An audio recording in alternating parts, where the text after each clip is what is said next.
ไปสิเป็นหยังไปสิรวยไปสิมียศถาบรรดาศักดิ์หรือตำแหน่งไงบันไดก็ตามพวกเจ้าจะไปเงินมีวันสุดท้ายเหมือนกันมีวันต้องพัดภาคมีวันต้องตายนั่นแหละต้องเอาตัวตายได้มาเตือนเจ้าของไว้สุดท้ายแล้วบุคคลที่เฮารักเป็นห่วงคิดถึงมีความหวังฝากความหวังเพียงได้กระชังถ้าต้องตายจากกันคือเก่านั่นแหละว่าเหลือจะค้นดอกจังว่าสังเกตหรือศึกษาความคิดของเจ้าของให้ดีๆเด้อเขาเป็นห่วงเขากังวลเขาหวังกับไผบุคคลใดสิ่งใดสิ่งนั้นสิเป็นจุดประกายให้เขาไปเกิดเป็นที่ตั้งของจิตเป็นที่ตั้งแห่งความคิดคิดถึงเรื่องนั้นคนนั้นปรุงไปนึกไปอะไรบ่แม่นแนวอัศจรรย์ดอกคนอย่าจกบนให้พวกคือขอท่านคนเก็บขยะขายกับคนรวยเศรษฐีมหาเศรษฐีก็เสมอกันตรงตายอย่างนี้แหละคำว่าทุกข์คือคำว่าบ่พ่อเด้อคนเฮาถ้าบ่มีความพ่อหาอยู่จังสันใส่ความคิดหาใส่วาจาหาใส่กายหาเนาะจิตเขามีที่ตั้งเขามีความหวังเขามีจุดประกายนั่นแหละเขาเป็นทุกข์กังวลเดียวนี้ครับหาเขาคิดตอนแรกที่เขาบ่ท่านได้มีผัวมีเมียบ่มีลูกนะสบายเนาะ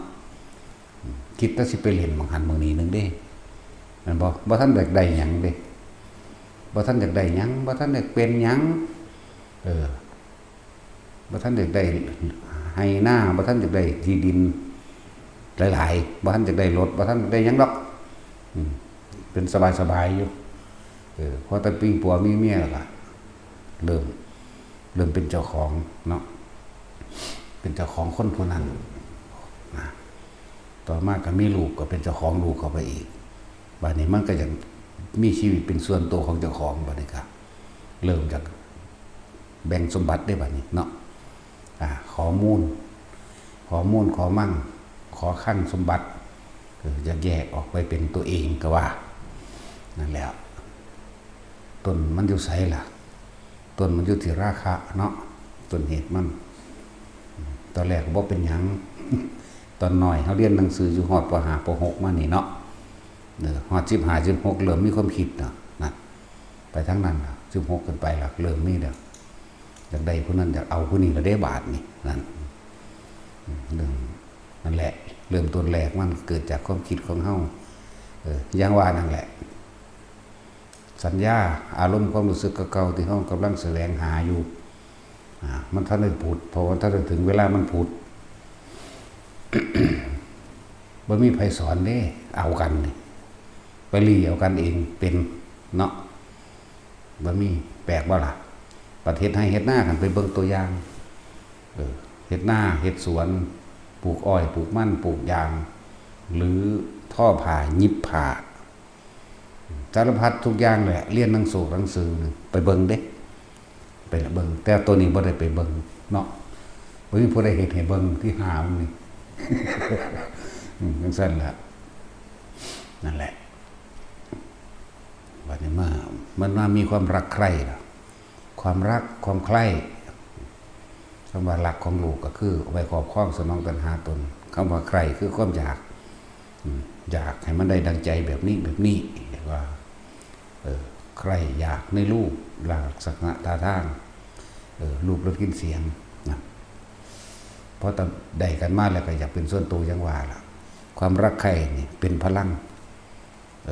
เป็นกำลังเป็นแรงพลังเฮ็ดให้เฮ็ดได้ทุกอย่างเฮ็ดได้ทุกอย่างเด้เห็นว่าให้ลายกาดก็ได้ให้อดทนก็ได้ให้ดีก็ได้ให้ลายก็ได้เด้ความรักใคร่ความยินดีความพอใจนี่นะล้วนแล้วแต่เป็นโทษที่พวกเฮาบ่ทันเนาะ ทุกอย่างก็มีการเวลาของมันเด้ตอนเฮาเป็นเด็กน้อยเฮาคือบ่มักว่าอยากไปนอนนำผู้นี้เอาผู้นี้เอาผู้นั้นเนาะบัดตอน16ขึ้นไปแล้วเริ่มเลยอีใดก็งามอีใดก็ผู้ใดก็รอได้ผู้หญิงก็พอสเปคกูก็ว่าได้แบบนี้แต่ว่าขนาดนั้นก็ยังบ่เที่ยงแท้แน่นอนเด้เบิ่งไปมาเป็นตาสั่งแหมเด้บัดนี้คือผู้นั้นแม่ก็ใครเด้ผู้ชายก็คือกันกูก็เป็นตาสั่งคือกันละอีห่านั่นว่าได้บัดนี้จังซั่นนั่นแหละการเวลาของมันการสะสมอย่างของมันแต่สิเปรียบเทียบอย่างหนึ่งเหมือนกันกับเฮาเคยผิดกันหรือแบบนี้แบบสมัยเฮาเรียนอยู่ป .6 ป .5 ป .6 เฮาเคยหักหมู่ผู้ใดผู้หนึ่งฝังใจไว้การเวลาผ่านมา50ปี60ปีเฮาลืมเขาแล้วเด้แต่ว่า70ปีมาเห็นกันอีกเทื่อนึงเว้าแล้วนึกถึงความหลังเด้เนาะเป็นจังซั่นบัดนี้ตะกี้นะเฮาว่าเด้อันฮ้อเขาก็ปากแดดบองไปหาอันเด็ดผักเกษตรผักกฐินข้าวมันเป็ดกินอยู่หั่นอยู่นี่เนาะทุกข์ยากลำบากเนาะเด้เว้ากันได้บัดนี้เด็กน้อยซุมื้อนี้บ่จักหยังโอ้ยไปเด้เนาะนั่นแหละเหมือนกันละกับเฮาลืมไปแล้วเฮาเคยรู้จักกันกับหมู่ผู้หนึ่งสมัยตะกี้เฮาก็คิดฮอดเขาอยู่ได้เดี๋ยวนี้ก็ดีคือเขาอีลูกจีเขาอีหยังแน่แหละหรือมันตายหรือบ่เขาอีอ่อนเขาอีลูกจีเขาอีหยังพวกนี้ยังชื่อใดเคยผูกพันเคยซอยเหลือเขาหลายอะไรอย่างคิดว่าจักมันสิไปตกทุกข์ได้ยากอยู่ทางใดเจ้าของก็ทุกข์คือกันแต่ของก็บ่มีแต่ว่ามันจื้อได้น่ะบาดเขาหนีน่ะมันให้น้ำเขานะเขาก็ให้น้ำเฮาคือกันนั่นแหละหางมันเป็นเด็กน้อยเด้ตอนนั้นมันเป็นความเมตตาเรียกว่ารักเมตตาหวังดีด้วยความบริสุทธิ์ใจซึ่งกันและกันบ่มีเรื่องเพศเรื่องกามเข้ามาเด้เป็นความห่วงใยมันอยู่กับยายมันยายเฒ่าจะมาตะทางใดเขาก็เลยเขาก็บ่รู้นั่นแหละเคยรักอันนั้นอันนี้ไปเขากินน้ำรักบักแตงโมไปเขากินเดี๋ยวตัวเขาบ่มีเขากินมาอยู่กับยายเฒ่าๆยายก็บ่จักซื้อละลืมละดักฮอดน้ำหมักม่วงรักม่วงไปให้หุ้งไปให้อันนั้นอันนี้บางที่ก็ขอเขาวัดไปให้เด้นะพอจะจากกันให้น้ำมันคิดฮอดมันคิดฮอดแบบเป็นห่วงทางบ่มีแนวอื่นปนมาถึงมื้อนี้แล้วคือช่วงระยะเวลาหนึ่งเฮาบ่เคยคิดพอแต่ว่ามาอยู่นี่เฮามีสติคือเฮามีความสงบลงบัดนี้มันระลึกอันใดอันหนึ่งได้หลายอย่างระลึกถึงคนผู้นั้นระลึกไปจังซี่นะนั่นแหละมันก็เลยการเวลาของมันหังบ่ได้มีตัณหาหังบ่มีความอยากอีหยังเด้คือว่าเป็นห่วงในลักษณะที่ว่ามันได้ธรรมะบ่นอเด้มีหลายอีอยู่เด้ที่ผู้ชายก็คือกันผู้หญิงก็คือกันนี่คิดฮอดคิดถึงแบบอารมณ์ความรู้สึกแบบนั้นนะแบบเป็นห่วงกันเป็นห่วงปรารถนาหวังดีแล้วก็บ่ให้ไผรังแกอีกนะเป็นสั้นแต่เฮาบ่ได้ครอบครองแบบนั้นนะแบบบ่ได้คือเรื่องผัวเรื่องเมียนั่นแหละระลึกไปมันสิชื่อได้แต่อีลูกีนะอีลูกีแน่อีอ่อนแน่ยังเบิ่งสิละสั้นวัยนั้นมีแต่ความเป็นห่วงกันแบบปรารถนาหวังดีซึ่งกันและกันสงสารกันเด้เบิ่งของเฮ็ดตูบเพิ่นยังอยู่ไปนึงเนาะมึงนี่คิดถึงเฮามีโอกาสได้ซอยใดเฮาอยากซอยนะนี่เฮาคิดถึงตรงนี้เฮาซอยมาตลอดนั่นแหละหลายๆคนถึงบางอย่างเป็นของหลักมากเขาก็อิ่มได้ในมื้อนั้นก็สร้างตอนนี้คิดแบบนี้นะตอนนั้นก็คิดว่าอยากให้เขาได้กินนึงเด้ตั้งแต่ตะกี้มันมีหมักงิ้วเนาะหมักงิ้วอ่อนๆมั้ยแต่สินจะเคยกินบ่หมักงิ้วอ่อนๆหมักงิ้วดิบเอาจำเกลือมั่งจำปลาแดกมั่งเนาะก็เอาหมักงิ้วไปเขากินตอนนี้มันอยู่จังไดนะทั้งสั้นแหละ อนนี้เขาอยู่จังไดหางว่าแม่นความรักใครแบบผัวเมียเด้นั้นตอนนี้ก็เป็นแบบนั้นนะเป็นห่วงว่ามันได้ธรรมะบ่นออีหานี่ถ้ามึงฟังกูอยู่มึงก็มาหากูเลยกูคิดฮอดมึงอยู่เด้ถ้ามึงบ่ทันตายถ้ามึงตายไปสวรรค์แล้วก็แล้วไปถ้ามึงไปเป็นเปรตมึงมาหากูอีออนอีลูกีแต่ก็ชื่อซื้อบ่ได้อีลูกีพวกนี้แหละลูกหลานมึงก็จะบ่ฟังอยู่บ่สั่นแหละหลายๆอย่างถ้าความรักของเฮาเป็นแบบนั้นคนบ่ฆ่ากันเด้เนาะอันนั้นคือความรักความปรารถนาหวังดีเป็นเมตตาเป็นกรุณาพร้อมเด้นั่นแล้วเป็นจังซี่หลายอย่างรักมักยิ้วไปให้การกินเขาบ่มีข้าวกินหาลังมือก็ขอข้าวในวัดนั่นแหละเอาห่อไปให้เด้ กับปลาแดกตะกี้ครับเป็นโตก็เอาบักพริกใส่ดอกบ่ได้บองก็บ่เป็นดอกเนาะแต่ได้ตัวมันยังพระตะกี้ก็เลยสั่นแล้วให้เห็นความทุกข์เด้อไปก็ดีคนไล่ขึ้นลังไป50 ปีย้อนหลังตะกี้ไปรู้ลำบากอย่างนี้ธรรมดามันเนาะไม่ได้ใส่เกิบแล้วเป็นเรื่องกันเลยอีเปิมนี่แหละยามกับยามพระเด้ข้ามากับพระยามพระมันทนเด้หมู่เอาหมู่นั่นเขาจะไปบวชเรียนเลยสิเขาจะเอายามมาฝากกางเกงกับกางเกงกางเกงสุดสีกากีเด้มันทนเด้เสื้อผ้าพวกนี้เนาะสุดสีขาวก็ค่อยใส่หรอกใส่แบบนี้มันทนนั่นแหละทุกอย่างลำบากอยู่แต่ว่าเขาบ่เคยอึดอยากว่าตะคนตายผู้อื่นต้องกินกูนี่ หลายบ้านแถวนั้นว่าสิบ้านน้อยบ้านน้อยน้องลั่งบ้านน้อยนั่นบ้านเขาไม่แก้วบ้านป้าไว้มันก็มาโห่4 บ้านไปให้กินระเบิดแล้วน้ำเขาเจ้าเฮ็ดกองฟ้อนเนาะตะกี้แม่บ่ได้มีเม่นเว้ยบ่อึดแต่คนตายมีแต่แนวแสบๆกับงานแจกเขาไปหากินรวดนี่แหละตัวกินผีของแท้กินผีมาตะเกามันเลยบ่ย่านปานใดพูดถึงว่าผู้ใดมีอดีตชีวิตที่ทุกข์ยากที่ลำบากอะไรว่าล่ะที่ลำบากเฮาระลึกถึงตอนที่พวกเฮาบ่ได้มีภาระบ่มีเมียบ่มีผัวบ่มีลูกบ่มีหลานบ่มีหนี้บ่มีสินเนาะสบายเหมือนกันคบหากับหมู่พวกก็คือกันกับคนที่เฮาสงสารเขามันก็เลือกคบเป็นอยู่เด้ตะกี้คือเลยถ้าผู้นี้เป็นตาสั่งเฮาก็ปล่อยนำเด้ถ้ามารังแกคนเฮาก็ตีปากแม่งคือกันเด้แต่เฮาบ่เคยรังแกผู้หญิง1บ่มีจักเทื่อ2บ่เคยตีผู้อ่อนแอกอกผู้น้อยบ่เคยตีแต่รุ่นใหญ่กว่าเฮา6-7 ปีตีพวกนี้ฟาดมัดเดียวสลบเลยเวลาตีก็2-1พร้อมเฮาผู้เดียวได้เขา2บ่เคยรังแกไผมีแต่เขามารังแกแต่ฟาดขึ้นเลยมันจะไปทั้งไม้โลดแต่ว่าก็บ่ค่อยมีเรื่องเพราะว่าบ่แม่นคนอันธพาลนะบ่มีเรื่องอย่างสั่นก็มีอยู่นั่นแหละแต่ว่าบ่ได้แม่นทั่วไปก็บอกให้ฟังว่าเฮาบ่เคยรังแกคนอ่อนแอกว่าแล้วเฮาก็บ่เคยตีผู้หญิงเลยแม่นถ้าเป็นเด็กน้อยมันก็สร้างดอก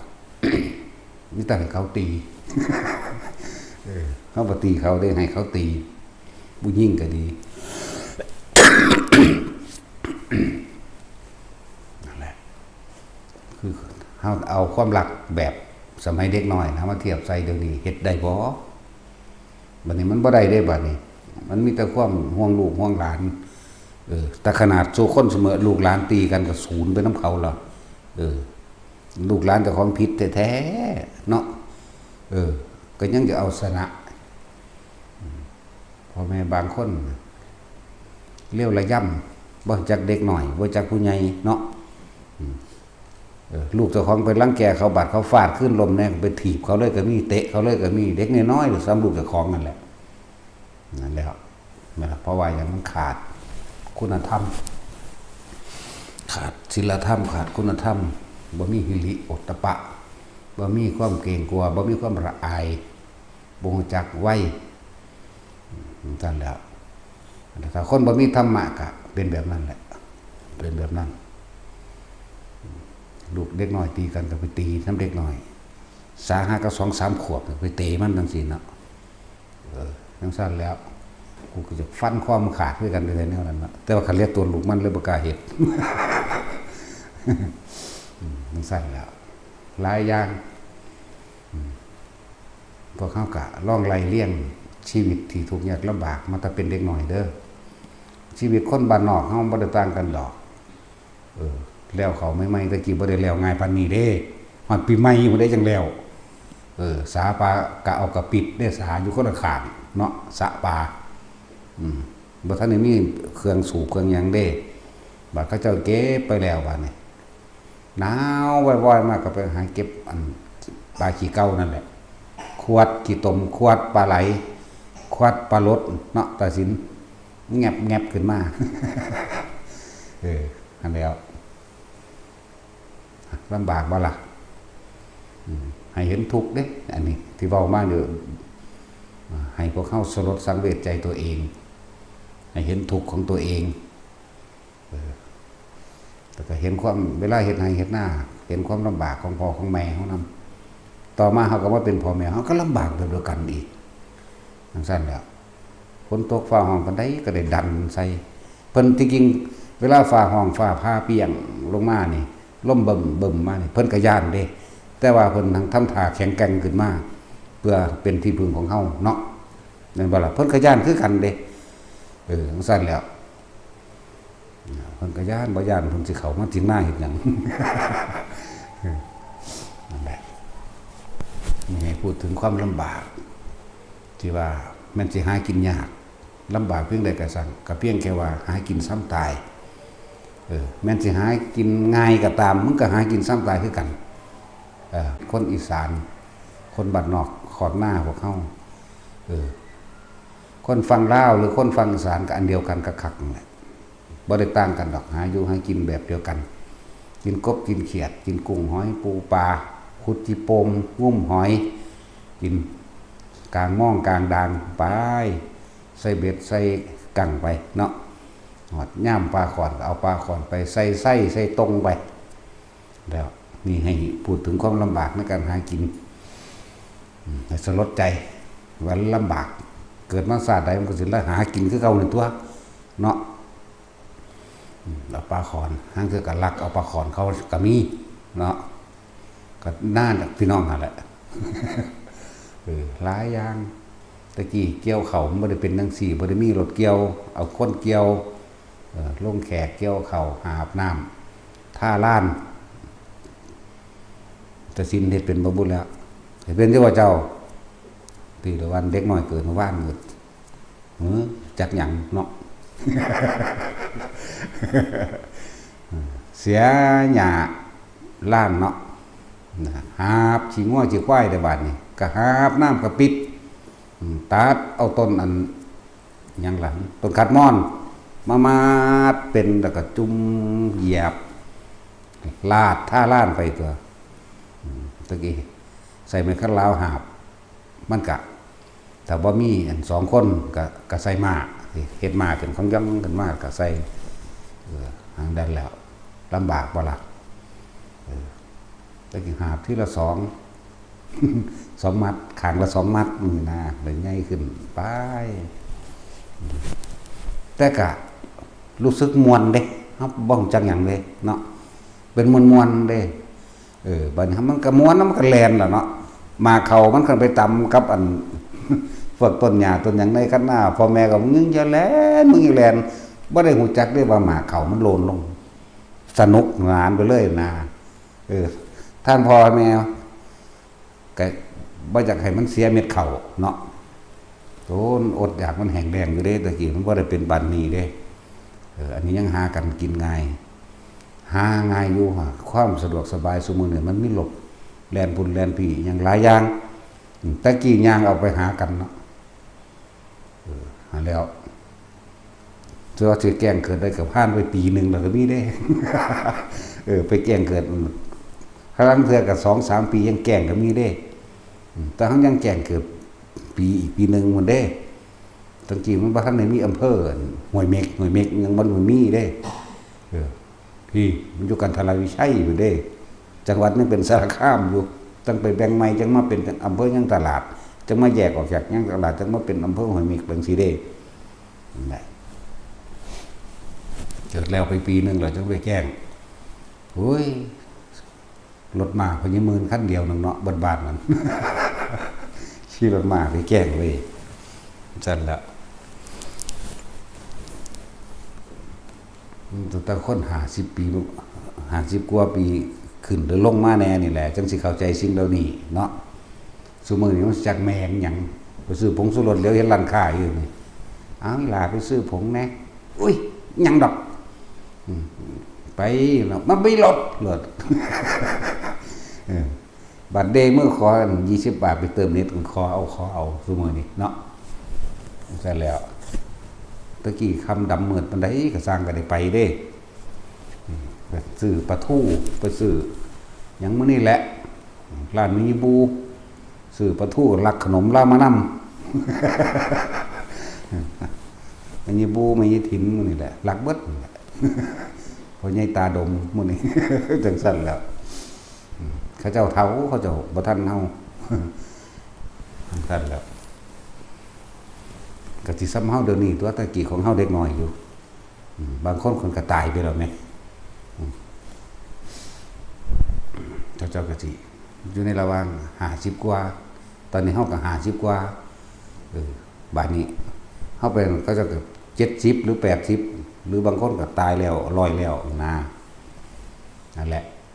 บ่ได้เว้าสนุกสนานเด้เว้าให้สลดใจเด้อตายแล้วนั่นนะบางคนก็บ่รู้จักธรรมะเลยจักสิไปจังใดกันแน่เนาะนั่นแหละพวกเขายังโชคดีอยู่เด้ได้มารู้มาเห็นได้มาได้ยินได้ฟังแจกแจงเค้นแล้วเค้นอีกเด้ขนาบแล้วขนาบอีกด่าแล้วด่าอีกเค้นแล้วเค้นอีกมันมาธรรมดาเด้ยิ่งไปสมัยเฮาปฏิบัติอยู่นั่นเนาะบ่ได้ขี่รถไปเด้อย่างเอาตลอด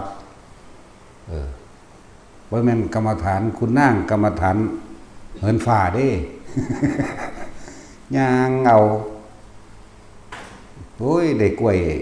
อันตีบหน่วยเดียวมันก็สุดยอดแล้วนะ สู้มื้อนี้แม่จักแม่นหยัง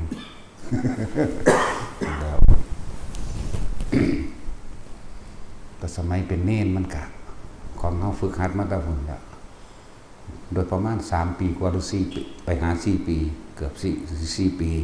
ไปนอนเล่นนอนเมียบเด้อยู่ซ่านน้ำหนองไฟวัดตะกี้หนองไฟวัดมันใสมันมีบัวมันมีตามขอบนั่นมันมีปลาไม้ปลาหยังน้ำมันใสไปนอนแล้วก็เกิดคล้ายๆครับไอ้ซ่านน้ำผ้าไหลลึกๆไปเลยปล่อยจิตเพิ่นไปน้ำมันตะกี้บ่งจักดอกแต่ว่าเพียงแต่ว่ามาเรียบเรียงใหม่ให้ฟังเกิดกลายเป็นส้มกลมเหมือนวงกลมแต่ว่าเป็นส้มกลมยุบยับยุบยับยุบยับยุบยับขึ้นนะตะกี้บ่จักหยังดอกจิตร่วมก็ว่าไปนั่นแหละหลังจากเป็นน้ำแล้วยิบระยับส้มกลมแล้วเกิดกลายเป็นแบนแก้วเป็นส้มกลมเหมือนกันออกเหลื่อมยุบยับยุบยับยุบยับแล้วก็กลายเป็นวงกลมปึ๊บแล้วก็เห็นนี่อย่างต่างๆหน้าแปลกประหลาดนะจากนั่นหรือว่านั่นเพียงใดกันบ่ขาดเวลาบ่ได้เมื่อนั้นบันเห็นนั่นเห็นนี่จนว่าถึงความว่างได้แล้วมันก็ออกมาเอาเองมันมาธรรมดาสว่างจ้านี่แต่ว่าคิดที่จำอันนี้ไว้จำได้คือเก่าเลยเว้าไปนี่ก็จำได้เลยนี่เว้าไปตามจำได้คือเก่าเลยที่เว้านี่เว้าไปตามอันที่มันเห็นเว้าไปจำภาพขึ้นเว้าตามภาพขึ้นเว้าตามเลยนี่นั่นแหละเข้าไปสู้ความว่างนั่นโอ้ยพวกอัศจรรย์นะนั่นแหละ ตอนนั้นตัวเองก็บ่เข้าใจมันได้ตอนนั้นบ่เข้าใจหยังตอนมันว่างตอนนี้ก็บ่เข้าใจเกินมันว่าง ก็บ่ฮู้จักว่าหยังนั่นแหละก็เริ่มมาแต่สั้นๆแหละแล้วก็เป็นคนมักเรียนวิชาอาคมด้วยวันนี้ผู้ได้เฒ่าๆเนี่ยหาทำเอาวิชาอาคมเบิดไปมักซอกๆแซกๆไปสั้นๆเรื่อยๆเบิดนั่นแหละจังว่ากว่าสิฝึกหัดมาได้กว่าสินำยอดแต่ละอันแต่ละอย่างมาแนะนำพวกเจ้าเอายอดเอาผลมันโดดเอามาประคองเอาซื่อๆหนึ่งหน้าของเขามันหลายอย่างถ้าสิว่าเรื่องสวดมนต์ไหว้พระสมัยตะกี้อันใดที่พระเพิ่นสวดตามงานศพตามธรรมบัตรได้เบิดโดยบ่ต้องไปท่องอีกที่เอาหนังสือมาประกอบเพียงแต่มันผิดอักขระซื่อๆนะกับอันพวกใหม่ๆเฮามาสวดเอาใหม่ปาติโมกข์จังซี่มันก็บ่ค่อยได้เพิ่นก็เฮาก็บ่ค่อยได้ยินได้ฟังมันก็เลยจื้อบ่ได้เลยมาสวดเอาใหม่ซื่อๆดอกท่องเอาอันพวกนี้อันนั้นที่บ่ได้ยินได้ฟังอันนั้นที่ได้ยินได้ฟังมันเที่ยนึง2เทื่อมันก็จำได้เด้มันเด็กน้อยอยู่ตะกี้นั่นแหละชีวิตกะทุกข์ยากลำบากหาใส่เบ็ดกบเบ็ดปลาหาปลาเก่งๆเด้ ใส่เบ็ดกบใส่เบ็ดปลาตั้งแต่หากินเป็นก็หากินมาตลอดนั่นแหละหลังจากออกเรียนแล้วก็ตัดขาดเลยจากบ้านน่ะคนก็บอกคนบ้านนั้นบ่รู้จักเลยเดี๋ยวนี้คนบ้านนั้นเขามาแก้วนี่บ่รู้จักจังพออันนี้เด้ผู้ใหญ่กว่าที่คุณเคยแน่ก็ตายไปแล้วก็มีผู้ยังแน่ก็จักน้อยผู้น้อยกว่าบ่รู้เลยแม้กระทั่งหมู่เดียวกันก็ยังจำบ่ได้นั่นแหละพอเฮาบ่กลับบ้านเพราะว่าเฮาไม่มีบ้าน ไม่มีบ้านให้กลับไปทั่วที่จับจุดบ่ได้หลังจากไปบวชแล้วอันนี้ก็เริ่มศึกษาเต็มที่อ่านหนังสือพระไตรปิฎกได้บัดนี้ก็ไปสอบนักธรรมตรีโทเอกได้เรียบร้อยสอบฮอดมหาปริบาเลียนพุ่นล่ะยาก็ล่ะสอบเบิดนั่นแหละได้แต่เวลาโรงเรียนหยุดปิดเทอมนะมีรถพาผู้เฒ่ามาส่วนไปจัวปิดเทอมเด้จัวปะเอ้าไปรถเด้จักนั้นไผส่วนไปทุดงนั่นแหละตะกี้ก็บ่จักทุดงแต่ว่ามันม่วนเป็นน้ำปลาน้ำดง มันม่วนคือหยังนี่เด้หลวงพ่ออันก็พาไปแต่มันเพิ่นก็สิอยู่ใน30กว่าปีตลอดถึง40และ50ปีแต่ตอนเฮามัน14 15นึงเนาะ14 15ปีนึงนะพาเขาจะพาไปเนี่ยไปบางทีก็60 70บางองค์ก็ไปลัดเอาน้ำทางก็มีเท่าพระเฒ่าอันนั้นแหละนั่นแหละจังว่าเก็บเกี่ยวประสบการณ์ต่างๆไหลไปเลยเพิ่นพาไปหันไปนี่ไปน้ำเพิ่นบัดนี้บ่ได้หยังดอกแต่ว่าตอนมาใหม่ตอนเฮาตะบวชมาใหม่นี่มันจะคอยร่วมกันเอาเองมันจะคอยร่วมใหม่บัดจังเริ่มว่าอันนั้นคืออันนั้นอันนั้นคืออันนั้นอันนั้นคืออันนั้นของเล่นของที่มาฝึกหัดพวกเฮานั่นเฮาไปเอายอดมันมาฝึกให้เราให้แค่ว่าพวกเจ้าให้แค่รักษาทรงไว้ซื่อๆมันสะสมมากขึ้นถึงการเวลามันบัดสิตายว่าพวกเจ้าก็เข้าสู่ลมหายใจบ่จักมันก็ไปของมันเองง่ายๆแต่ว่าเฮากว่าสิเข้าใจได้แต่ละอันแต่ละอย่างกว่าสิดึงยอดแต่ละอันอันนี้มันผิดพลาดมันเยอะแยะอยู่เด้นั่นกับความที่ทรงคิดออกนอกหรือไปหาละเล่นต่างๆมานี่ไปตามภพภูมิต่างๆก็ไปยังออกจากล่างเลยเด้บ่ได้แม่นอันนั่งนึกจับภาพซะก่อนเด้สิบอกให้เด้อจังซั่นแล้วย่างออกเลยนี่ไปนะจังซั่นแต่ว่าบ่นำมาสอนหรอกตั้งแต่สาเหตุปั๊บๆแป๊บๆนี่ก็เว้ากันบ่เลิกบ่แล้วอยู่เนาะสาแม่งหิ้งหอยนี่ก็เอามาเว้ากันเอายอดมันโหลดอยู่ในลมหายใจหมด เอาอุณาโลมลมหายใจนี่อยู่แค่นี้ไปเท่าตายนี่โหลดบ่ต้องอัน ปรากฏการณ์หรือสภาวะต่างๆหรือนิมิตต่างๆเดี๋ยวแก้ให้หรอกแก้ก็แก้ให้ทิ่มนึงได้บ่ได้มันว่าแก้ให้เอาสร้างมันไปเรื่อยแค่นั้นนึงได้ว่านี่แต่ตนเฮาไปเองมันฝึกกับหลวงปู่หลวงตาแต่ละองค์จนฮู้จักว่าเฮาเป็นคนแนวใดถ้าบอกให้มันตรงๆให้มันเฮ็ดแนวนี้มันสิไปเฮ็ด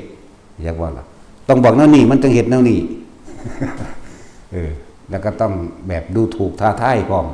มันจึงเฮ็ดนะหลายอย่างสิได้จากเพิ่นแต่ตอนนั้นก็คำว่าใดนี่มันหาก็มาคิดได้ตอนนี้ดอกบ่แม่นได้ตอนนั้นสนุกสนานเฮฮาไปซื่อๆเด้เล่นเฮ็ดม่วนน่ะนะแต่ว่าเฮ็ดได้จริงเด้ เฮ็ดเล่นเฮ็ดม่วนเฮ็ดแกล้งเพิ่นจังซี่แหม นั่นแหละด้วยอาการปิติต่างๆที่ว่าโยกสั้นหรือหมุนก็นี่แล้วแนวเฮาเอาถวายผ้าเข่าขึ้นมานั่งหมุนละบาดควงรวงขวขากอยู่ผู้เดียวนั่นแหล้ว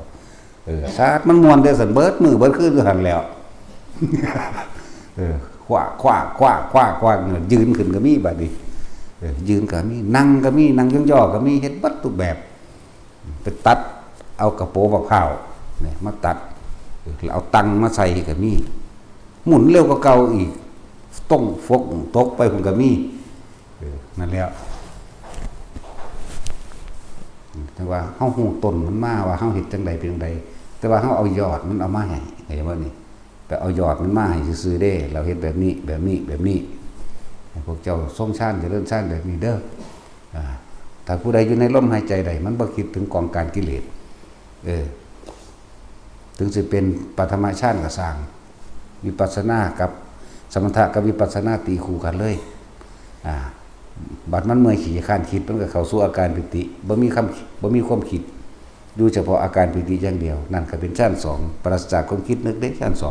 2ถ้ามันคิดนึกมันก็กลับขึ้นมา1มันจักว่าล่ะแต่ความรู้สึกยังมีอยู่หน้าผากเลยเนี่ยก็เลยว่าเอายอดตัวนี้มันมาให้โลดพวกจะเฮ็ดไปแค่นี้แหละบ่ต้องไปเฮ็ดอีหยังมากบ่ต้องไปเฮ็ดน้ำดอกบางทีต่างๆนานาสารพัดว่าสิย่างออกจากร่างกายได้จังซี่มันบ่ไปนำอื่นได้ไปหาเบิ่งผู้สาวบ่ธรรมดาเด้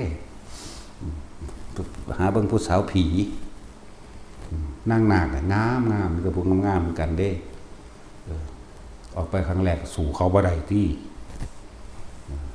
มันสิมีเป็นเมืองคือเป็นเมืองแบบเมืองโบราณดอกแต่เลี้ยวเบิ่งทีแรกคือถ้ำแต่ว่าบาดเข้าไปจริงแล้วเป็นคือเมืองโบราณมีนายทวารยืนอยู่2ถือหอกไฟหอดมันก็แปลงร่างเป็นหน้าเป็นลิ้วเขาใส่เฮาเลยตีนเหยียบไว้ข้างนึงตัวนี้จับฟาดแต่ว่าเผลอใส่ตัวนี้ที่สู่กันโดนเติบแต่ว่าสู่บ่ได้หลวงตาอีพญิบัวหยิบข้อขึ้นมานี่วึบนะกบดานะนั่นแหละกบดาก็บ่เว้าหยังไปอีกแปลงสั้นแหละสู่ได้บาดนี้เข้าไปในเมืองเขาได้แต่ว่าไปแผ่อีงามบาดนี้โอ้คนเจียผาเนาะของเฮาก็ยังหนุ่มยังแน่นอยู่ก็จับก้นเลยแหละจับก้นจับนมเลยเด้กลุ่มกอดเอาเลยเด้สั้นแล้วก็ไปสู่เขาบ่ได้ทั้งในนั่นอีกเพราะจิตมันมีความอยากดอกเข้าใจว่านี่มันเบื่อเปิ้นล่ะงามก็ดอกเว้ยเนาะไผสิอดได้อยู่นำโลกมนุษย์มึงเสร็จกูหรอวะบ่อยู่ในโลกมนุษย์ซื่อๆดอกสู้เขาบ่ได้อีพวกนี้บ่ไปเอาอีกมันแปลกประหลาดอยู่เด้เอาอีกแล้วเพิ่นก็ว่ามึงเฮ็ดจังซี่แหมถ้าสิบอกตรงๆว่าเฮ็ดแบบนี้บ่เฮ็ดเด้เว้าแนวใหม่ก็มาเฮ็ดแนวนี้แหละเดี๋ยวเพิ่นเจตแนวเพิ่นว่าถ้าบอกมาแนวนี้มันสิเฮ็ดแนวนี้นะก็เฮ็ดนะถ้าว่างจิตเป็นกลางมึงสิไปบ่ได้ก็ซั่นก็ว่าไปนั่นแหละเฮ็ดแบบนึงนะนั่นแหละหลายอย่างบ่สิเมืองใดก็สร้างฮู้มาเห็นมาเบิดนั่นแหละบัดนี้เฮามาจับเอาเคล็ดลับมันเวลาใดก็สั่งที่เฮาว่างจิตเป็นกลางได้ทุกอย่างบ่อาจสามารถสู่เฮาได้เพราะว่าเฮาแพ้ภัยกับตัณหาเจ้าของเองใช่บ่นี่ลมหายใจกับอุณหภูมิเกิดขึ้นหรือ าบ่แม่นล่มก็สร้างแต่ว่าอยู่ในอุณโลมอย่างเดียวได้นะความคิดเฮาบ่แล่นไปหาผู้นั้นผู้นี้บุคคลสัตว์สิ่งของหรือสัตว์ต่างๆได้อีหยังก็เฮ็ดเฮาบ่ได้เด้วันนี้นี่แหละจังว่าเอายอดมันมาให้พวกเจ้าเลยแต่พวกเจ้าต้องทรงอารมณ์อันเป็นอันทรงฌานตัวนี้ไว้ให้มันชินนะให้มันชินตราบใดเฮายังนวงอยู่กลางหัวกลางหน้าผากนี่มันที่เป็นสัตว์จริงกระจ่างก็บ่เฮ็ดหยังเฮาได้คำว่าสัตว์จริงนี่สิเป็นเสือสิเป็นช้างสิเป็นงูสิเป็นขี้เข็บตะแม่งอดหยังกระสร้างเฮ็ดหยังเฮาบ่ได้เท่านวงอยู่นี่เข้าใจว่าล่ะ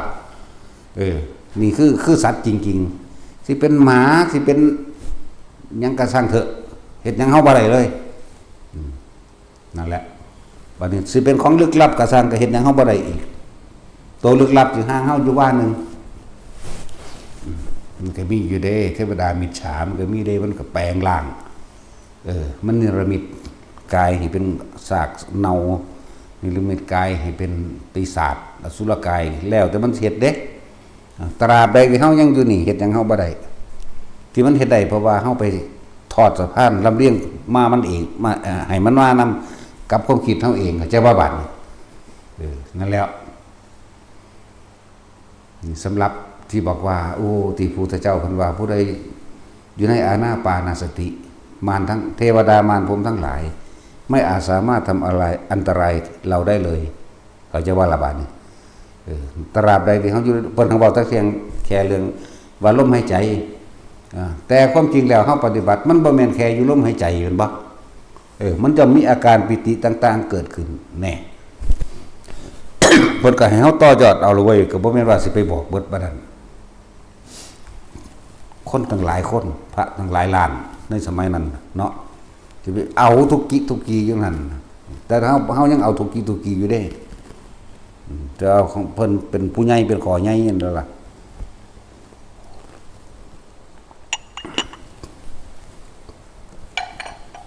นั่นแหละ ละเอียดเข้าไปอีกเห็นความคิดเจ้าของไหลไปนั่นบ่ล่ะนั่นแหละจังบอกไว้ทุกคนให้พื้นฐานหรือขั้นต้นให้แน่นซะก่อนเด้อยืนกะโลลมหายใจกับอุณหภูมิเกิดขึ้นได้จนเดินกะลมหายใจกับอุณหภูมิเกิดขึ้นได้นี่เฮาฝึกความเคยชินมันเด่นนี่เพียงแค่ปณะฌานเด่นนั่งก็ให้ได้ปั๊บทันทีเลยรู้ลมหายใจคำว่ารู้ความรู้สึกลมหายใจกับอุณหภูมิเกิดนึบยืนเดินนั่งนอนชินได้บัด ต่อมาเฮาย่างไปซื่อๆนี่เฮาบ่นึกถึงลมเฮาบ่อีหยังคือบ่นึกถึงสิ่งใดเลยปุ๊บอุณหภูมิเกิดปุ๊บนึบขึ้นเลยเห็นบ่บางคนก็เกิดกลางหัวเลยเห็นบ่นั่นคือฌาน2นั่นแหละปราศจากความคิดนึกวิตกก็คือคิดนั่นแหละใช่ว่าล่ะบัดนี้ปราศจากความคิดนึกเฮาแค่สังเกตความรู้สึกอยู่ในจุดเดียวเถอะนี่ยืนเดินนั่งนอนชินจนชินฌาน2ตัวที่3จิตรู้สึกว่าอิ่มอยู่ข้างในอิ่มแต่บ่มีความคิดอีหยังบ่มีอีหยังเป็นอิ่มเป็นสงบเป็นสุขมันสงบล่ะมันจังสุขได้มันบ่มีสุขมันบ่มีทุกข์อีหยังเด้แต่มันมีความอิ่มจิตปิติปราโมทย์เบิกบานอยู่ในนี่แหละตัวนี้สิละเอียดขึ้นมาจนว่ามีความคิดเอาเองไหมจากวันนี้เป็นสังขารคิดเอาเองด้วยความที่บอกว่าแต่เฮาชินในฌานที่1วิตกวิจารปิติจับเอาวิตกวิจารปิติสุขเอกคตาเป็นอารมณ์หนึ่งได้แล้วด้วยความเคยชินมาฌานที่2คือมีเฉพาะปิติแม่นบ่แม้นตาเฮาสิเห็นบุคคลสัตว์สิ่งของหูเฮาสิได้ยินเสียงจมูกเฮาสิได้กลิ่นเฮาก็บ่นำสิ่งนั้นมาคิดจักว่าล่ะนี่คือความชิน ต่อมาเกิดนี่3นี่เกิดความอิ่มเบิกบานนี่ในใจของเองอยู่ในความรู้สึกนี่แหละความรู้สึกว่างๆความรู้สึกอุเบกขาว่าสุขเอกคตาเป็นชาติที่3มันเป็นภาษามันแต่ความจริงมันองค์ลงอยู่ไหมตัวโลอยู่ไหม เป็นสึงลึงก็ว่า เป็นโล่งๆโป่งๆอยู่ว่างจากสิ่งที่มีอยู่นี่แหมนี่บัดนี้ความคิดสิแอบพุทธขึ้นเข้าใจบัดนี้นั่นเป็นความคิดต่างหากบัดโดยความคิดหนึ่งในฌานที่1รูปรสกลิ่นเสียงเข้ามากระทบสัมผัสเฮาก็บ่นำมาคิดเพราะเฮาสิรักษาลมกับอันนี้ฌานที่2น่วงมีเฉพาะปิติอย่างเดียวรูปรสกลิ่นเสียงสิเข้ามากระทบเฮาก็บ่นำก็มาคิดเนี่ยเกิดความเคยชินที่1ชินที่2ก็จะบัดต่อมาฌานที่3อิ่มเอิบเบิกบานว่างโล่งตะโลอยู่ความคิดขึ้นก็สร้างด้วยความเคยชินที่ว่ารูปรสกลิ่นเสียงบัดนี้ความคิดก็บ่ต้องนำมาคิดเรียกว่านะมันมีแต่รู้ดังเดียวได้บาดนี่เพิ่นก็เลยว่าจิตคือผู้รู้กับจิตกับผู้รู้คือสิ่งเดียวกันถ้าจิตไม่คิดไม่นึกผู้ถ้ารู้แล้วเนี่ยไม่คิดไม่นึกมันก็ปล่อยว่างความคิดคุดขึ้นเอาเองนี่แหมตัวนี้มันละเอียดเด้อได้คนที่มาเข้าถึงตรงนี้พยายามบังคับบ่ให้มันคิดเพราะว่าเป็นหยังพวกเจ้าคือบ่เที่ยงแท้คือบ่แน่นอนเพราะพวกเจ้าข้ามขั้นตอนขั้นที่1ก็บ่ชินขั้นที่2ก็บ่ชินมาตัวที่3นี่มาตัวที่จับมาสิปล่อยว่างจากความคิดได้นี่มันก็เลยรู้สึกโดดไปโดดมามันเหมือนกับบ่มั่นคงไหมบ่มั่นคงเข้าใจป่ะล่ะ นั่นแหละ มันก็เลยรู้สึกเหมือนกับฟุกได้มั่งเงินนะ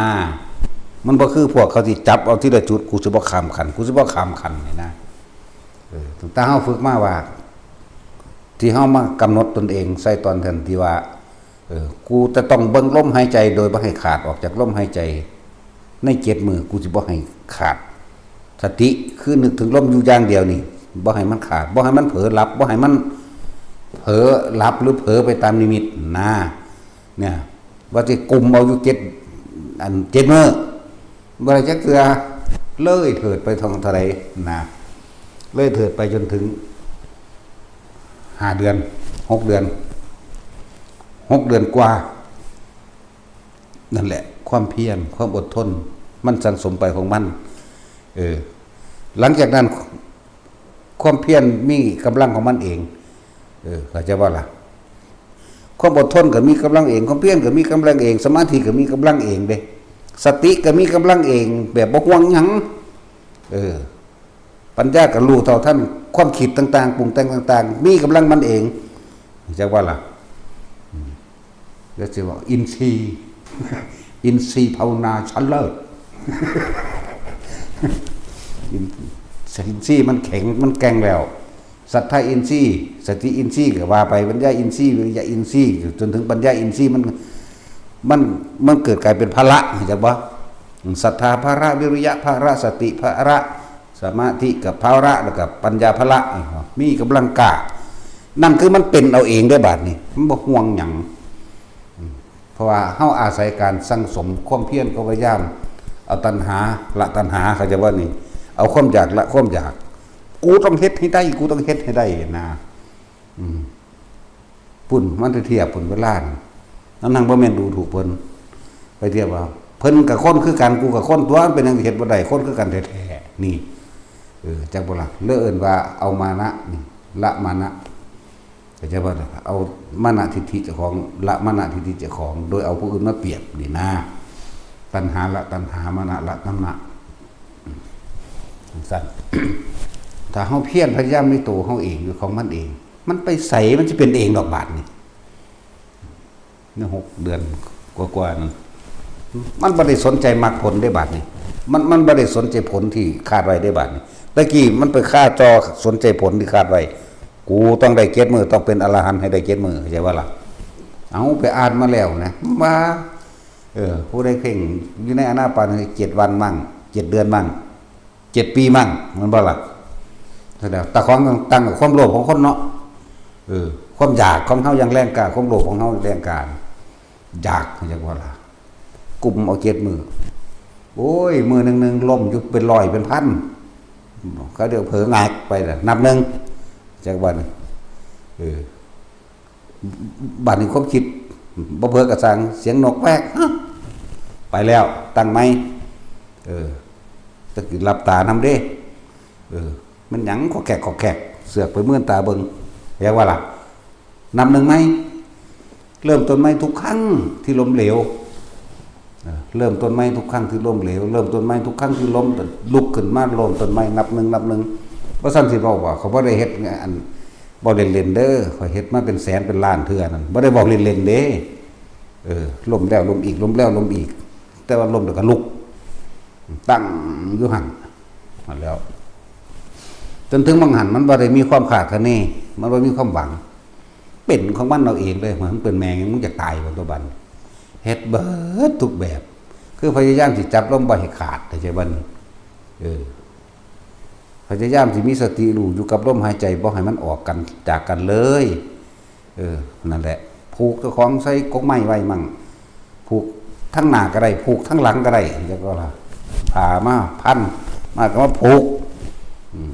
ยืนเตะเสะลงมันจักว่าเสร็จแล้วทั้งหลังทั้งหน้าผูกเบิดเอาแบบใดดีเฮ็ดไปเบิดทุกอย่างแบบมันเริ่มมีกำลังกายของมันเองนั่นแหละเบิ่งขนาดมันเป็นแมงได้มันก็ตายก็ลงหน้าผาถึงตัวนั่นแล้วนั่งอยู่หั่นบักลายมือมาได้ล่ะนั่นแหละเพราะว่าเฮาฝึกที่1ที่2ที่3จนเข้าใจดีแล้วตัวที่4แล้วเป็นอัปปนาฌานอัปปนาสมาธิก็ว่าไปบัดนี้ว่างจากสิ่งที่เข้ามากระทบกระทั่งทั้งเบิดทั้งที่เป็นรูปธรรมของแท้หมายถึงของจริงๆนี่ทั้งที่เป็นอรูปต่างๆที่มันก่อเกิดขึ้นหรือนิมิตใช่ป่ะล่ะปฏิเสธมันก็เศร้าเอาเองกูบ่ได้เป็นแมงยังดอกก่อนมันก็เป็นของมันไปจังซั่นเด้บัดบ่ได้หยังบ่เป็นหยังไปแล้วก็เศร้าเอาเองไปเลยบ่มีความอยากบรรลุเรียกว่าบ่มีความอยากบรรลุบ่มีความอยากได้บ่มีความอยากเป็นบัดที่เศร้าก็เศร้าไปจังซั่นบัดนี้มาเถียงกับเขาว่าวันที่เท่านี้เดือนนี้ปีนี้เพิ่นเด้บ่ธรรมดาเด้เถียงอยู่กับเขาบ่แห้งเด้เวลาจังซั่นมาคือมันลืมไปเลยได้บัดมันลืมถามเขาว่าวันที่เท่าใดคือเฮาเข้าใจว่าเฮาไปวันที่เท่านี้แล้วบักกูก็ว่ามื้อเดียว1 2มื้อนึงอ่ะนะทั้งแทนบ่แม่นติ 7-8 เดือนยังเถียงเขาอยู่เถียงเขาว่าวันที่เท่านี้อยู่แล้วเป็นซั่นนั่นถึงว่าตราบใดที่เฮายังมีความยินดีความพอใจในธรรมนัตถิฉันทัสสะหานิมีความยินดีมีความพอใจนัตถิธรรมเทศนายะหานิในการใคร่ครวญพิจารณาธรรมและปฏิบัติธรรมนัตถิวิริยัสสหานิจากว่านี่มีความเพียรพยายามนัตถิวิปัสสนายะหานิในความที่จะรู้แจ้งเห็นจริงตามความจริงให้ได้เมื่อมันรู้แล้วนัตถิวิปัสสนายะหานัตถิสมาธิทัสสะหานิจิตตั้งมั่นบ่หวั่นไหวกับสิ่งใดจากว่าล่ะมันก็นัตถิวิมุตติยาหานิอันตัวเข้าสู่ความหลุดพ้นคือบ่มีความอยากหยังหลุดพ้นคือบ่อยากได้หยังบ่อยากเป็นหยังสำเร็จบ่สำเร็จก็สร้างหีแหมมได้บาทนี่จากว่าล่ะหมดความหวังหมดความปรารถนาแล้วพวกเขาทอกันอยู่เด้เนี่ยพากันเอามาแปะพากันไข้ควรใส่เจ้าของบ่บูนาทีฉันทสหานินาทีธรรมเทศนายาหานินาทีวิริยัสสหานินาทีวิปัสสนายาหานินาทีสมาธิทัสสหานินาทีวิมุตติยาหานิเห็นบ่แปลใส่เจ้าของเด้อตอนมาอิเมหิชาหิธรรมเมหิสมนาคตัสสะพุทธัสสะภควโตนี่แหมอิเมหิข้าพเจ้านี่ก็จะบ่นี่ชาหิธรรมเมหิเนี่ยข้าพเจ้าระลึกถึงธรรมทั้ง6ประการอันพระศาสดาได้ตรัสไว้ดีแล้วจากบทอิเมหิชาหิธรรมเมหิสมนาคตัสสะพุทธัสสะภควโตนี่นอบน้อมธรรมทั้ง6ที่พระพุทธเจ้าตรัสเอาไว้ดีแล้วนัตถิฉันทสหานินัตถิธรรมเทศนายะหานินัตถิวิริยัสสหานินัตถิวิปัสสนายะหานินัตถิสมาธิทัสสะหานินัตถิวิมุตติยาหานิเข้าใจว่าล่ะอยู่บทใดเอาเห็ดหัวน้ำงอกๆไปจังอย่างโอ้ยเนาะบทใดตัดสิน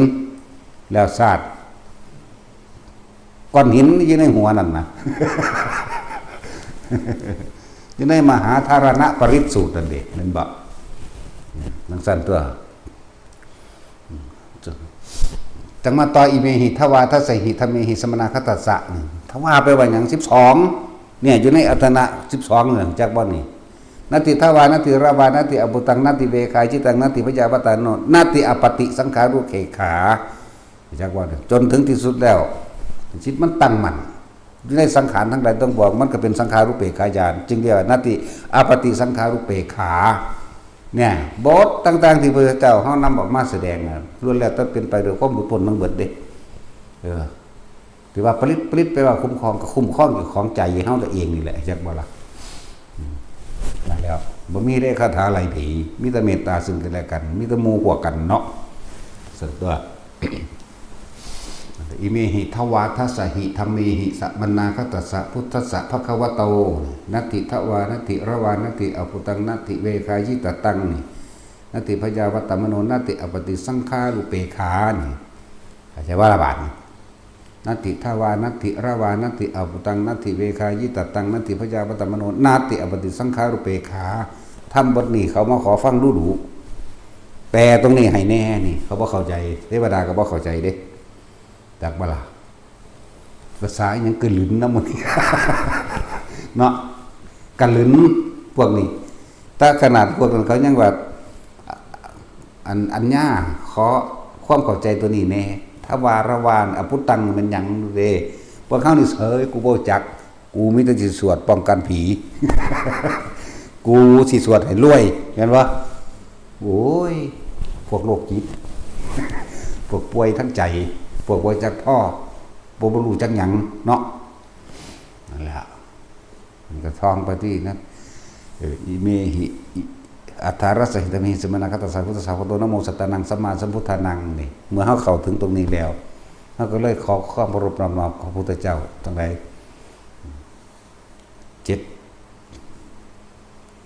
7ทะเลโกรธละลืมแล้วนี่ แล้วมันเห็นลึกซึ้งถึงคุณของเพิ่นเด้มันยังละอะไรเท่าไร70 ล้านโกรธนี่ผมก็เคารพพระพุทธเจ้านัตติถ้าว่าบ่แม่นคุณละเป็นทองเอาไหมนี่บัตรสิบ่มันก็ลืม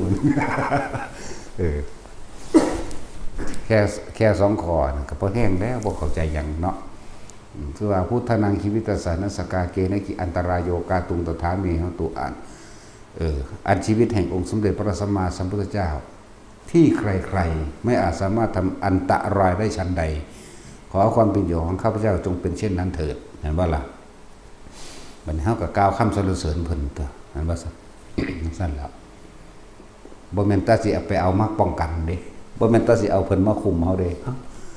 คำสอนเพิ่นสอนไว้แล้วเพิ่นให้เฮาคุมเฮาเองเด้เข้าใจบ่นี่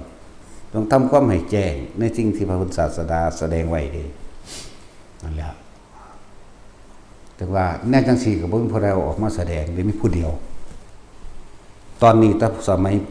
หลังจากพระอรหันตสาวกทั้งหลายรุ่นพระพุทธเจ้าตายไปแล้วมีผู้เดียวนี่ได้เอามาเว้าอยู่เด้อนี่เข้าใจบ่ล่ะเจ้าเคยยินไผแสดงบ่มันมีแถมซ้ำบ่มีทั่วไปอีกเด้นั่นแหละพวกบวชมาโดนๆก็สร้างเอาแม่ถ้ามีเอาแม่ถ้าหูจักนำเฮาเนาะเดี๋ยวยิ่งสราการวิชาสูตรหันคักบัดนี้เนาะทุลาอุทุลามัตุลาตันตุลาปุบาลากะทาลาทะจุเลนะโสกะลังกะลิสตินี่แล้วชาติมีผู้เดียวอีกเนาะนั่นแหละส่วนเราเงินบ่ขาดมือเด้เนาะไล่ซอยไล่ฝ้ายยังก็ว่าไปเด้สัตว์เลี้ยงทั้งหลายอยู่ในโอวาทนะว่า กูสวดเอามึงนี้ถุงย่ามเล็กถุงย่ามใหญ่เงินไม่ขาดมือกูสวดเอามึงนี้มันบ่ สวดให้มันเป็นสมาธิเถนามันก็บ่ขาดจริงๆได้ล่ะเนาะนั่นแล้วบ่ขาดแล้วเฮาของเฮาเฮ็ดมาประจำมั้ยพวกเจ้าก็ขาดอยู่แล้วพวกเจ้าบ่ไปหา เนาะแต่สิเสร็จแล้วพากันแปลทำความเข้าใจ รู้แจ้งแทงตลอดในความเห็นเป็นอย่างดีในอัตถะ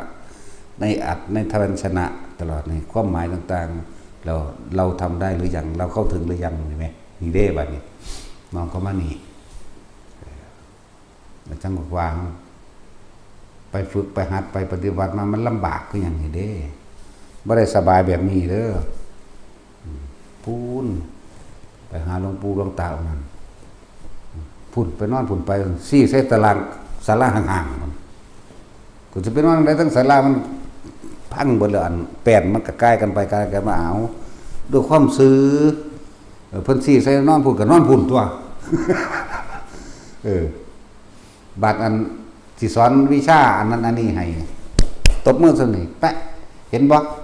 อันบางใดก็เห็นอีหลีเด้อันวันนามพาทะไปใจสำนันแล้วซั่นก็ไปเฮ็ดเอาอีหลีเด้ล่ะต้นก็แปลกประหลาดตัวเด้ล่ะดังซั่นแล้วนามะไปนามะมามันย่างออกจากร่างกายได้อยากว่าล่ะ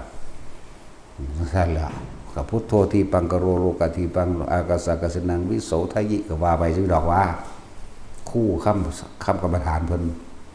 ว่ากับภาพพวกนี้เฮ็ดอยู่ได้ล่ะพวกนี้ยังได้เพราะสำนันแหละมันบ่ได้กินได้จังบ่ได้อยากน้ำลูกน้ำหลานเนาะอยากน้ำผัวน้ำเมียก็มีตัดสินในทั้งแล้วศาสตร์เพราะแต่ยังสิวาบมาในมื่นตาพะโวมันจะสั่งนิ่งดิสิฮู้สิเห็นอยู่เด้แต่ว่าคนทั้งมื่นตาซื่อตอนนั้นบัดให้มื่นตาเลยกันจักย่านบัดเลยบ่ได้หยังซ้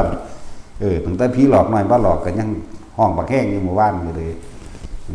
นิดหน่อยนะโมพี่หลอกหน่อยแล้วสิแอบจอกหลอกตัดสินหรอกมื้อนี้หลอกบ่ทันว่าเขาเห็นก่อนมื้อนี้ก็ไปหลอกเขาเด้เขาเห็นก่อนเขาเรียกว่าญาติมันต้องมาไว้กว่านั้นเล่นกว่านั้นลี่แอบอยู่หั่นซะก่อนเนาะบัดนี้บอกว่าให้อย่ายืนแม่ว่านั่งลงจับขาซะดอกอย่างไว้มันกึบใส่ขาเต้นโดนแล้วบาดเนาะแต่สิงนั่นแหละที่เขาไปสารพัดที่เฮ็ดมาบางที่ก็ครูบาอาจารย์หลวงปู่หลวงตาหลวงพ่อพระเฒ่าโบราณทางไหนละเพิ่นก็บ่ได้สอนแบบบอกเฮาเด้แต่เพิ่นจูงไปเลยเนี่ยจวมยาอันมื่นตาเด้อยางน้ำเด้นี่อยู่แม่น้ำสารวินเด้นี่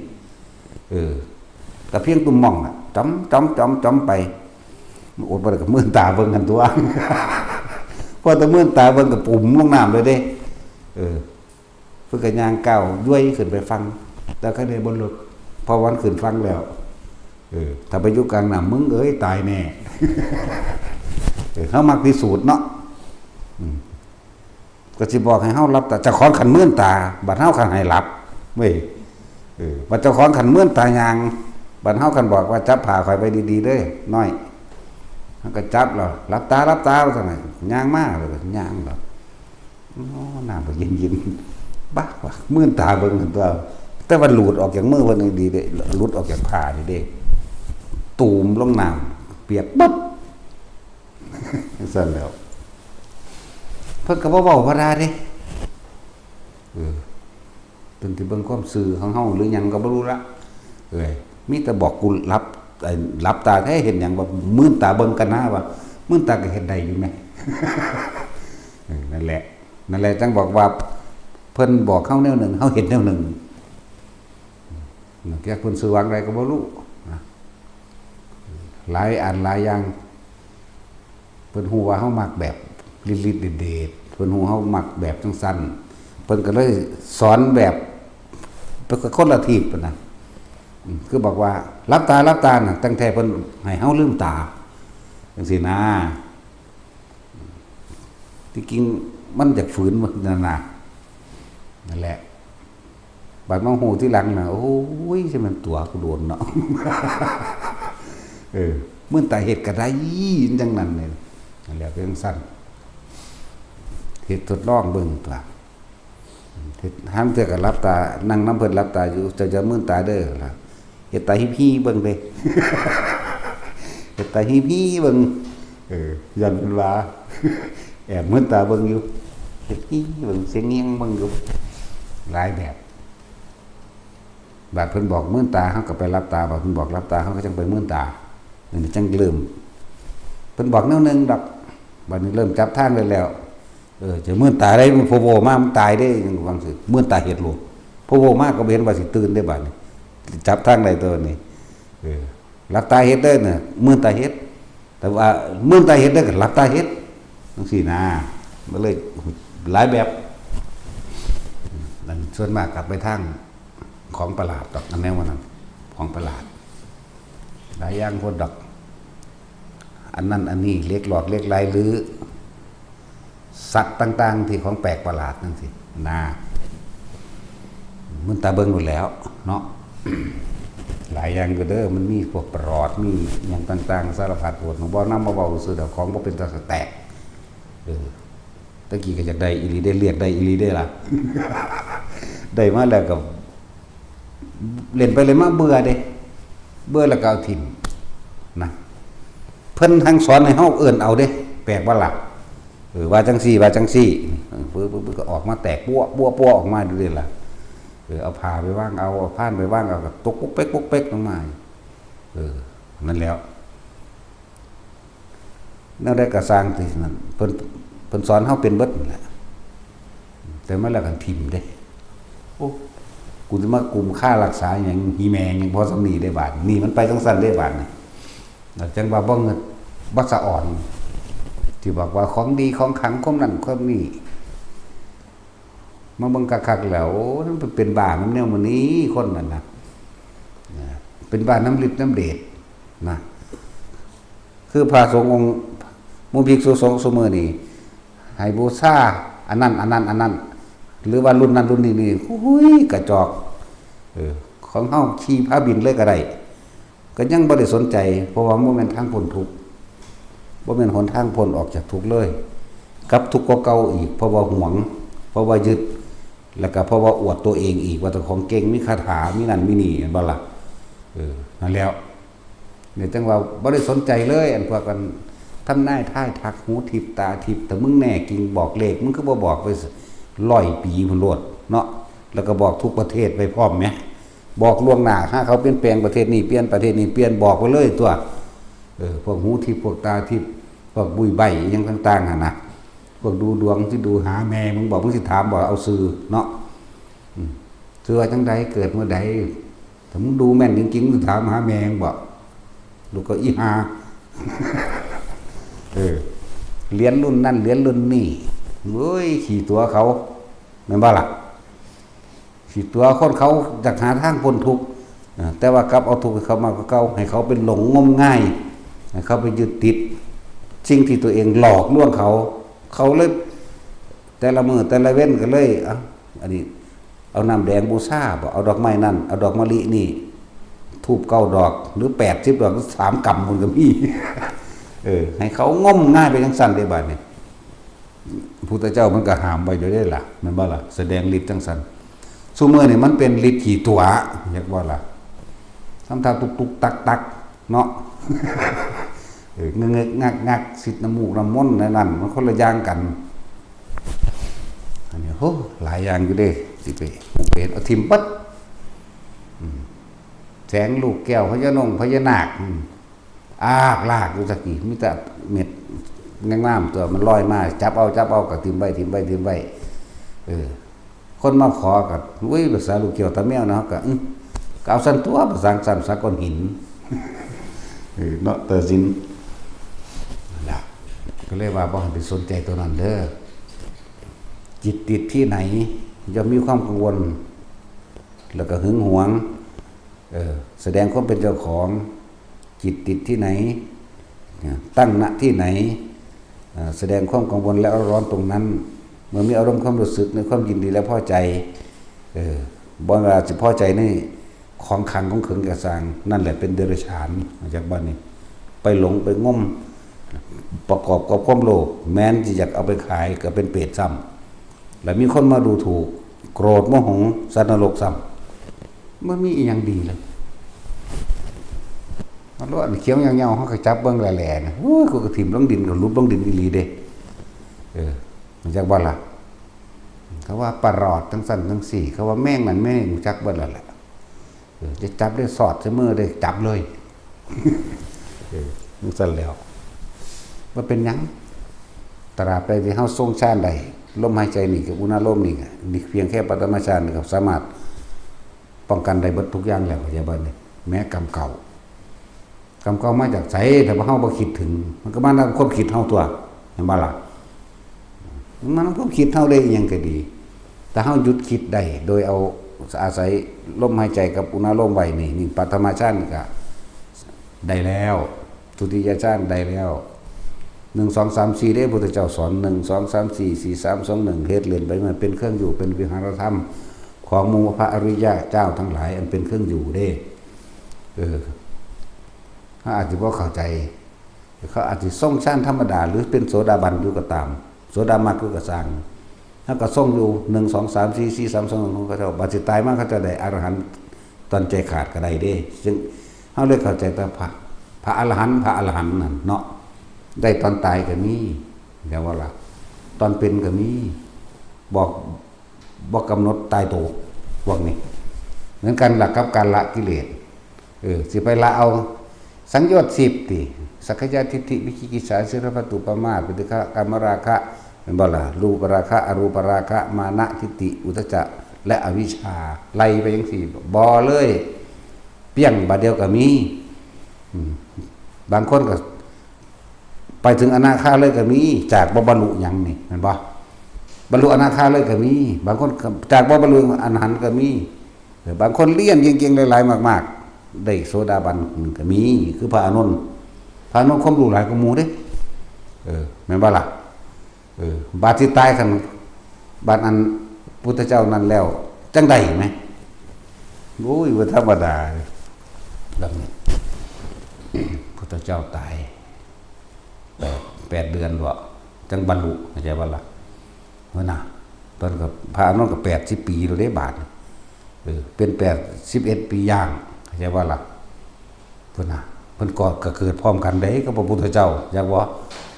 เป็นสหชาติด้วยกันก็เลยเกิดพร้อมกันเป็นครูบารมีทางผู้อันเลิศอุปถากด้วยนั่นน่ะสั่นแล้วอายุเพิ่น120เพิ่นได้อายุยืนเด้พระกัสสปะอายุเท่าใดวะรู้จักว่าถ้าดุยในตำราแม่อายุยืนกว่าหมู่ได้165เดี๋ยวนี้ก็อยู่ผู้ใดภาวนาไปก็ฮู้ก็เห็นเองนั่นแหละเข้าใจบ่ล่ะหลวงตาเฒ่าอันนั้นถ้าผู้ใดตั้งใจจริงๆโซตายเอาชีวิตแลกเข้าสู่ดงสู่ป่าจริงๆหลงป่าหลงทิศหลงทางแต่สิตายจริงเขาจะกันซอยดอกมันจะไปย่านหลายตะกี้ก็ย่านอยู่เด้แต่ว่าโสซะจริงๆแล้วจังเห็นเด้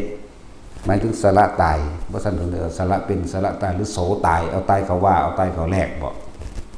มันต้องผ่านตายเลยมันยังได้ทำเนาะนั่นแหละพอให้เกิดกำลังใจคือเขาถามว่าพระอรหันต์เพิ่นนิพพานไปแล้วสามารถติดต่อได้บ่ติดต่อได้ถ้าสู้อันจูนขึ้นใส่กันได้ได้แต่ว่าเจ้าในขณะนั้นเจ้าก็ต้องได้อันระดับเดียวกันเด้มันจังได๋เข้าใจว่าล่ะเนาะอุ้ยจักสิจักไปติดต่อหยังดอกถามหยังดอกไว้จังซั่นเนาะคือจักได้อันพระอธิธาตุบรมธาตุ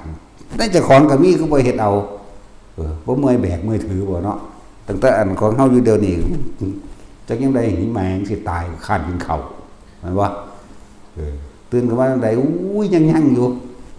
จังได๋แม่มึงสิตายได้กูคร้านกินข้าวก็ยังเว้าอีหลีเด้ล่ะเฮ้ยยอดก็แล้วกำหนดตายกำหนดแบบว่างเบิดเด้สิจังซั่นแหละนั่นแหละบ่ได้คิดฮอดพวกเจ้าเด้กูสั่งแต่คิดฮอดตาสินทางเด้อก็เครื่องขึ้นมาอยู่เนาะเป็นพลังชีวิตพลังชีวิตเด้เพราะหยังตาสินเราจับอยู่จังซี่นะด้วยปากสร้างเห็นแต่มือพอๆน้อยๆนี่แหละกับมนุษย์นี่นอกนั้นนรกนี่ก็ว่าล่ะนั่นแหละเอาประทาน